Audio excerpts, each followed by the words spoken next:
The Edge Morning Madhouse Podcast. The Edge. So, Gerard, I got my head in especially.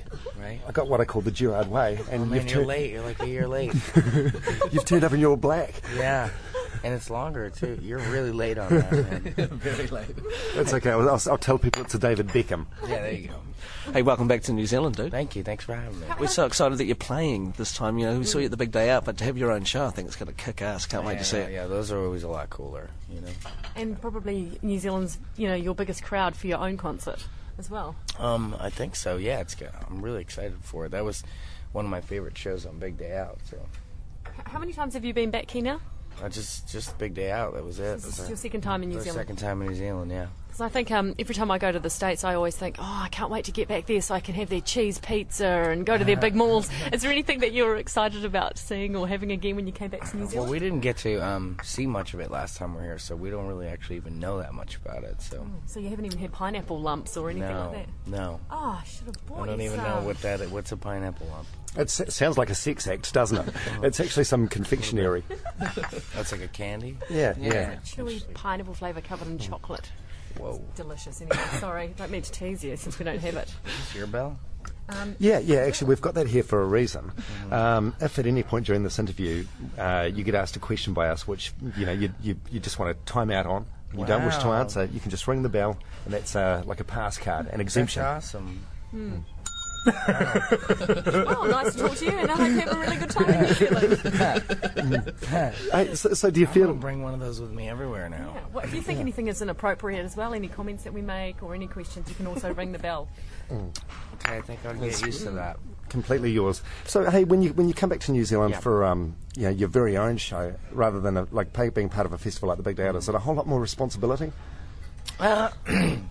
No, I don't think. I think it's two different things, but you could always have a same kind of sense of responsibility and pressure playing a festival too, especially if you know there's a lot of kids coming out to see you every day, and there may be some opposing views. I'd say that festivals are more stressful than playing your own show. Really? So, yep. Right. Yeah, all you have to do at your own gig is really just kind of get up there and give the fans what they want. What you got to do at a festival is prove something. So it's two different things. Wow. So I would have thought, the Big Day Out, you could go, well, if we go up there and just ass around, at least I've got the Killers and Lily out. And Right. No, you can't. You don't want anybody really walking away thinking about anybody's performance but your own. So Right. It's pretty stressful. You've been on the road a bit. Do you still get overwhelmed when you rock into a gig and you see that all these people, they just love you guys to bits? They paid the money to come and see you. Is it still overwhelming? Yeah, that's always overwhelming. That's good that it's always overwhelming. It never gets normal, and I like that. So it's just really nice. They queue up sometimes 5 a.m. and they sit there all day. It's pretty amazing. Have you ever been scared of any of your fans? No, I haven't. We get some really passionate ones, but I've never actually been scared. But you must have noticed that generally, as a rule of thumb, the sweatier they are, the more they want to hug you. Yeah, but we're usually way sweatier than them. So Right. It doesn't usually bother us. So now you're married, so congratulations. Thank by the way. you. Thank you. What sort of husband are you? Do you are you cook for dinner every night, or you're romantic and leave notes around the house? Okay, well, you may want to ring the bell again for this one. But the proposal, what was it romantic? Did you go down on one knee? Do you wear a wedding ring at least? Oh yeah, completely, you do? all the time, yeah. Oh, cute. Yeah, I never take it off. See, Don's married, and you never see him with his wedding ring on. What's up, man? How come? Yeah. You can use the bell too if you want. Yeah, okay, don't mind if I do. Thank you. Geez, it's been a big year for you. It's been massive since we saw you last. It has. It's really been an amazing year. Yeah. And you're drinking a nice little cappuccino I right am. now. That's Yeah. very rock and roll. It is for us. Yeah, it's the most rock and roll thing we do is drink cappuccino.